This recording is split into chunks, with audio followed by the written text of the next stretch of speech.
Bienvenue dans cette troisième session du cours. Dans les deux sessions précédentes, on a souvent utilisé la formule suivante pour calculer des probabilités. La probabilité qu'un événement se produise, c'est systématiquement le nombre de cas favorables divisé par le nombre de cas possibles, pour autant qu'on soit dans une situation d'équiprobabilité. Et alors, tous les exercices qu'on a fait dans les deux sessions précédentes consistaient à compter le nombre de cas favorables et le nombre de cas possibles.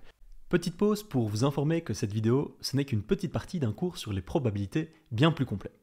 On y parle d'union et d'intersection d'événements, de calcul de probabilité et bien sûr de probabilité conditionnelle. Si vous voulez accéder au cours complet, qui a un prix vraiment abordable, le lien est dans la description. Merci, on peut reprendre la vidéo.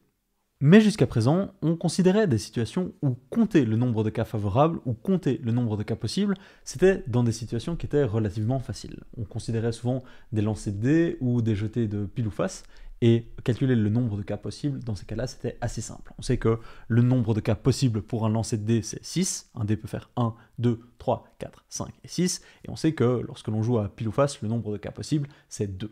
Donc c'est des expériences aléatoires qui sont relativement faciles à appréhender, et compter le nombre de cas possibles et le nombre de cas favorables, c'était relativement simple pour arriver au final à notre calcul de probabilité. Cependant, ce n'est pas toujours aussi simple. Il existe des situations où compter le nombre de cas favorables ou compter le nombre de cas possibles, c'est plus compliqué. Par exemple, admettons que je trouve ce cadenas et que j'aimerais le déverrouiller, et j'essaye un code au hasard. Quelle est la probabilité que je déverrouille ce cadenas du premier coup ?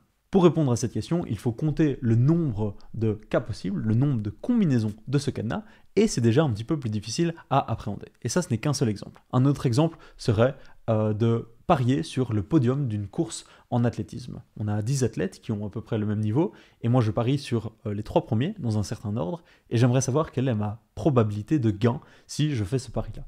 On sent déjà ici que calculer le nombre de cas favorables et le nombre de cas possibles dans ces situations, c'est déjà beaucoup plus difficile. Comment est-ce qu'on peut calculer toutes les possibilités pour 10 athlètes de franchir une ligne d'arrivée ?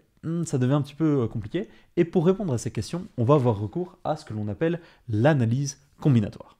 L'analyse combinatoire, c'est une branche des mathématiques qui permet de compter ou de dénombrer des objets dans différents contextes. Dans le domaine de l'analyse combinatoire, on entend souvent parler de permutation ou d'arrangement ou de combinaison, et tout ça c'est des notions que l'on va voir dans le cadre de cette section. Et la finalité, c'est au final de pouvoir compter dans beaucoup plus de situations le nombre de cas favorables et le nombre de cas possibles pour pouvoir calculer des probabilités. C'est tout pour cette petite vidéo d'introduction de cette troisième session du cours. Vous en savez maintenant un petit peu plus sur l'analyse combinatoire. On se revoit dans la prochaine vidéo. À très vite.